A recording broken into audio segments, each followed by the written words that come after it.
Big pass எல்லாம் பாப்பீங்களா நீங்க? பாப்பீங்களா? சரி, இப்ப இருக்க சிச்சுவேஷன்ல யார் பிக் பாஸோட டைட்டில் வின்னர்? எனக்கு தெரிஞ்சு பாருங்க. ஏன் பாரு?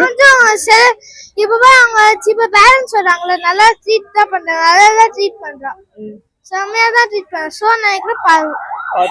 ஆனா பாரு மேலதான் வெளிய நெகட்டிவ் நிறைய சொல்றாங்களே. அவங்க ஹேட்டர்ஸா இருப்பாங்க, ஆனா ஃபேன்ஸ்னா ஆனா நிறைய பிக் பாஸ் ஃபேன்ஸ் பாரு தான் சொல்றாங்க. ஹேட்டர்ஸா இருப்பாங்க. சரி, இப்ப பாருக்கு வந்து ஒரு பெஸ்ட் காம்படிட்டர் அப்படின்னா யாரு? கம்முடுனா அவங்க ரெண்டு ஃப்ரெண்ட்ஸ்ல ரெண்டு எனிமீஸா தெரிஞ்சது ஒரு மாதிரி நல்லா இருக்கு. ஷோ அதுக்கு அப்படி சொல்றேன். இப்போ வந்து உன் பார்வையில டாப் 5 யார் இருப்பாங்க? டாப் 5 யாரா? சாண்டரா, பாரு, கமுதன், அமித், அப்புறம் அரோரா. சரி, வினோத்ல வர மாட்டாரா? அவன் எல்லாருக்கும் சந்தேகம் போயிட்டே இருப்பான். அவன FJ1 மாதிரி